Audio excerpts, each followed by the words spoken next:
Thank you very much to Chairman Richardson, to Dr. Howard, and certainly our President, Dr. Lucas, and to all that have spoken and will speak, and more importantly to the students and community residents and leaders that are present. Brenda Cole from our chapter of National Action Network here in Richmond. Let me say this. I think that those that have already spoke set a historic context. But I think we need to also deal with the specific incident and where it comes from. If you have a sore on your body and it keeps growing and keeps coming, you go to a doctor to find out what under the sore causes it to keep coming. Blackface represents a deeper problem where people felt they could dehumanize and humiliate people based on their inferiority. There will be some that try and act like blackface is just some cultural thing that we would do, like some of us used to wear bell-bottom pants. That is not what blackface is. Blackface is the instituting of the denigration of black people to say we were nothing but shucking and driving inferior beings. So when we react to blackface, we're not reacting to an act, we're reacting to what the act represents. If you start with the wrong premise, you come to the wrong conclusion. And they're trying to reduce this to an act of boys would be boys. No, it is deeper than that. It is that attitude that causes inferior schools. It is that attitude that causes wholesaling blacks in prison. It is that attitude that causes a disparity in health condition. Because if you can mock us, then you can legislate and govern against us, and nobody will care.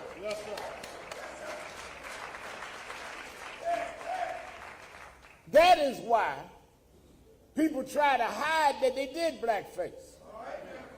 Because they know that for you to understand that is to understand their ability to govern.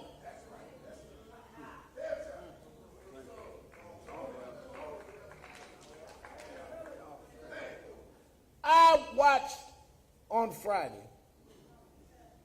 the governor say that he was sorry, called certain delegates and said he apologized. By morning, he said it wasn't him in the picture. The evidence, he said, was he talked to some classmates that told him he wasn't in the picture. Now, Dr. Richardson, the question I ask is, if somebody had to tell you that you wasn't in the picture, that means that you had a reasonable thought that you might have been in the picture. Somebody told me I did something 30 years ago. I know whether it was possible for me to do it. But all right, let's put that aside. Then he comes out, national television, and he said, no, I don't think I was in the picture. I want to remain as governor. Now, I did wear blackface in San Antonio, Texas, on Michael Jackson in the same year. So already we've established in the same year you were a blackface user.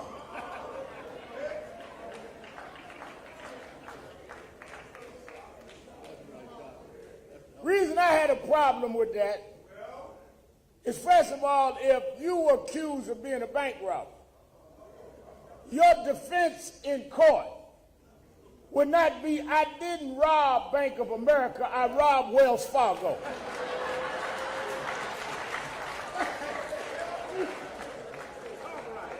Either way, you're a bank robber. So whether you blackfaced in Virginia or blackfaced in San Antonio, you are a blackface user.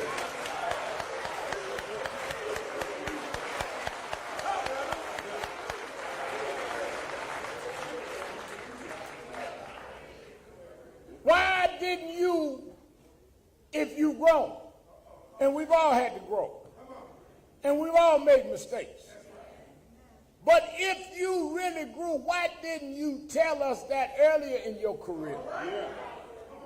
And say we need to grow and heal? Why did you wait till somebody exposed it?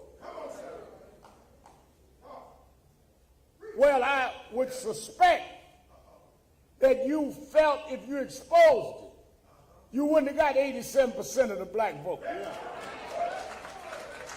Which means that people voted for you that were ill-informed, and therefore with new information, they have a right to say, wait a minute, can someone that comes from that background and not disclose it govern health care, voting, education? That's what this ain't about you. This is about a standard of people that have had to struggle since they brought us to this state 400 years ago for equality and fairness. Now, the media is asking me, well, what about Fairfax? First of all, any accusation made should be fully investigated. This woman ought not be disrespected, but neither should Fairfax. But they have a different set of facts that they're presenting. Don't confuse that with the fact that the governor and attorney general have admitted to what they did. There ain't no dispute about that. There are those that say, well, wait a minute. We got to worry about what's going to happen to the party. Well, I ran president, Democratic Party. I'm a Democrat. But I'm worried about my people before I'm worried about the party.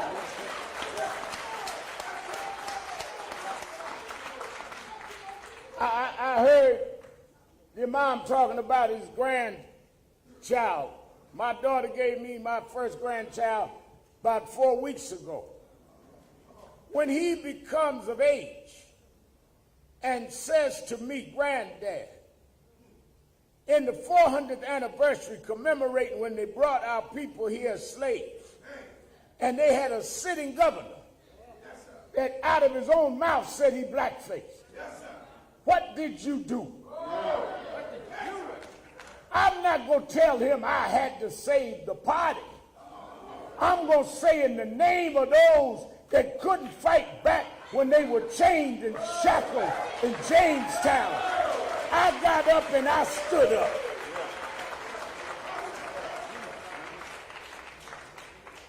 Don't reduce this to some political football.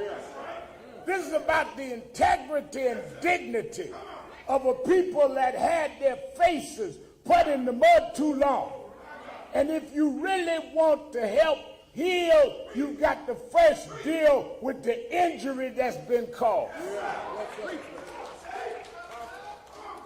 You can't reconcile till we know what we're reconciling about. We are reconciling white supremacy. We're reconciling inequality. And until we put that on the table, then we cannot talk about reconciliation. And that's what I want us to understand. We cannot become like those we fight. But we can't let this go. 1 minute is Charlottesville. Next minute is blackface. Virginia was the main port 400 years ago, and it keeps popping up in Virginia today. They marched neo-Nazis against Jews in Charlottesville. And the President of the United States said they will find people on both sides. Why were they marching? Because some young whites and blacks said, take down the statues of Confederacy. Why would we march against statues of dead folks and not hold accountable living folks today?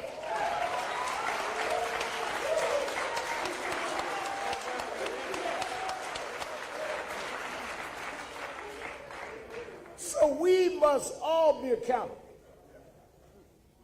We all have said and done. I've said things I shouldn't have said. Mrs. Coretta Scott King told me, Al, you keep using the N-word, you keep calling people names. You cannot be like that and continue in the King tradition. And I apologize, wrote a book about it, and have grown. And if the governor wants to repent and grow, if the attorney general wants to repent and grow, good. And the best example of that is to say, I am resigning and I'm going to tour and tell people that I gave up my seat for a greater seat.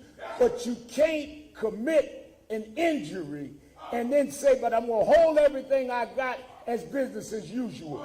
If you sin, you must pay for the sin.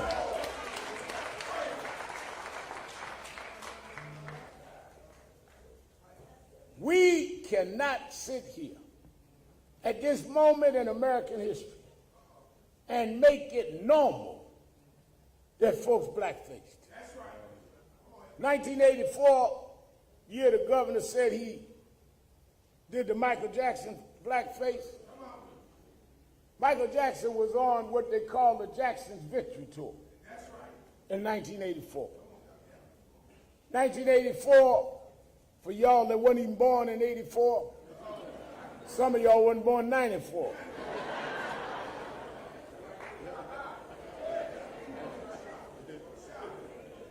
Michael Jackson was the biggest pop star in the world. Bill Cosby had the hottest sitcom on television.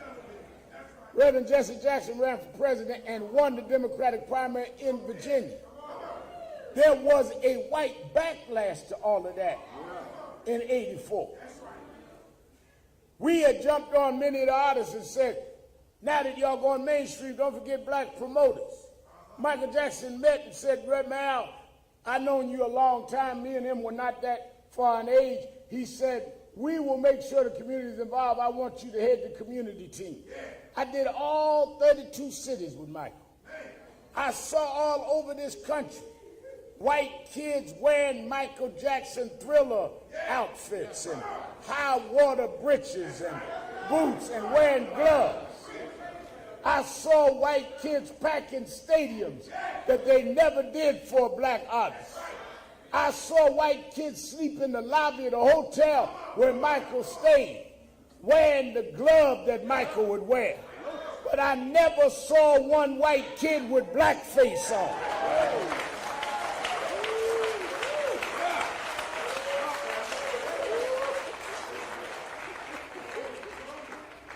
And then he went on into saying, you know, I only put a little bit because you know how hard it is to wipe that off? How do you know how hard it is to take it off?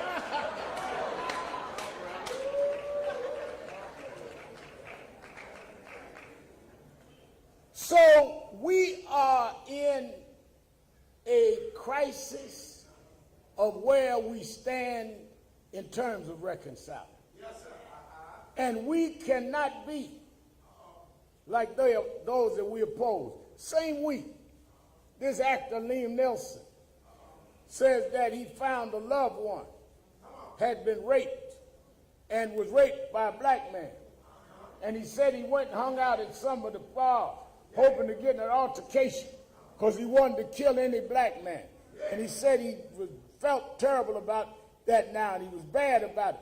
What I'm saying is, we can't blame every white for what the governor did or what the attorney general did.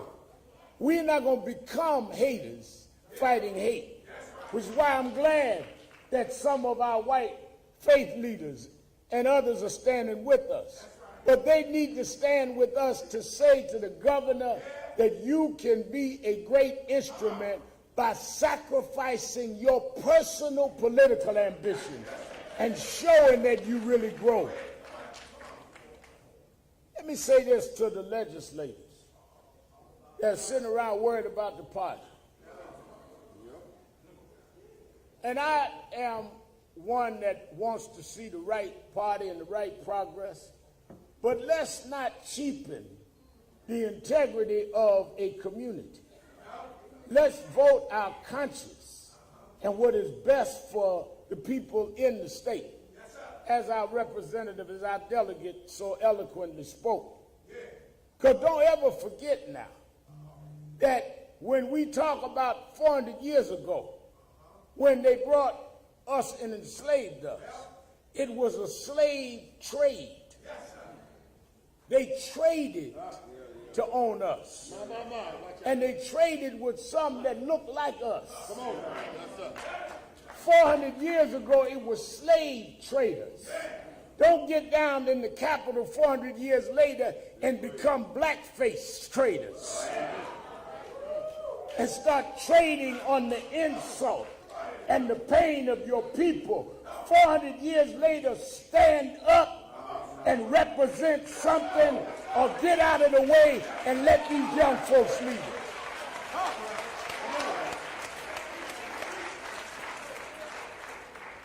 Time to have some backbone.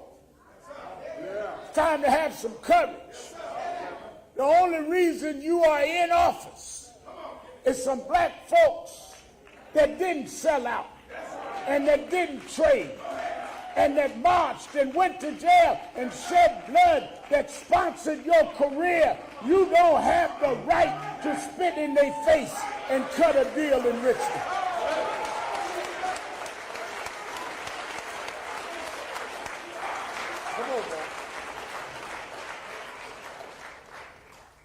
Mocking us,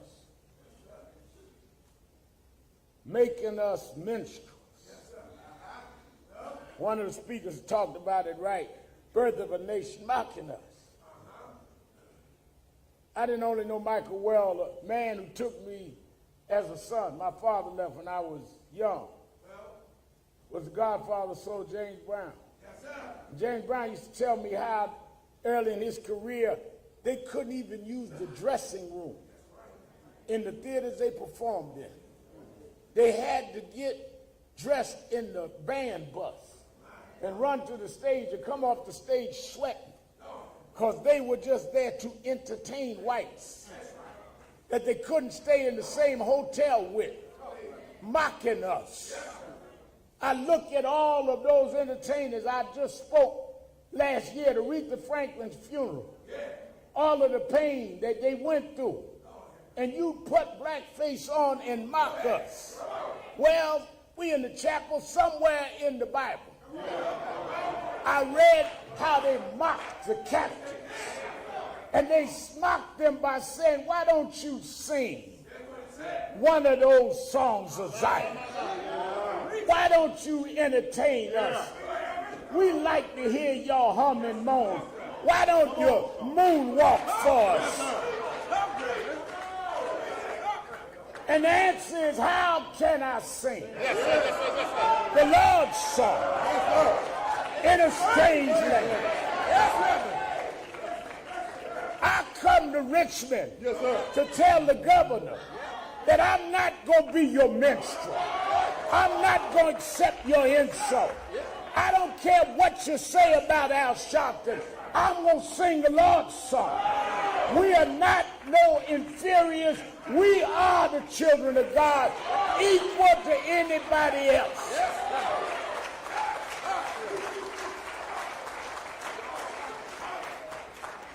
Governor, I understand you taking days to reflect.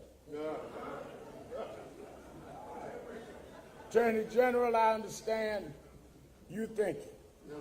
Well, there was a leader in the Bible, political leader, named Nebuchadnezzar. And one day, in the middle of a gathering, there was some writing on the wall. Mene, mene, tekel upah. With all the power of the state, Nebuchadnezzar couldn't read the writing. He sent for his wise men. They couldn't read the writing.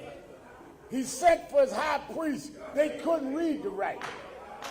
And he remembered there was somebody they had incarcerated, somebody that they had punished, somebody they had marginalized, somebody they had thrown away, and said, go get Daniel, because Daniel maybe can interpret the writing.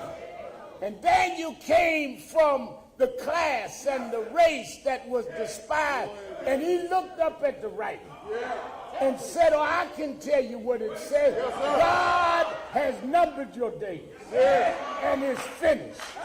Well, I understand, Mr. Governor, that you're reflecting. You're thinking about it. Maybe you don't understand what happened. So I flew out of New York to tell you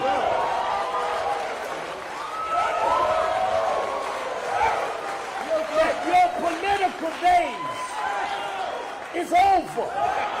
Go on to another life as a healer and as one that is committed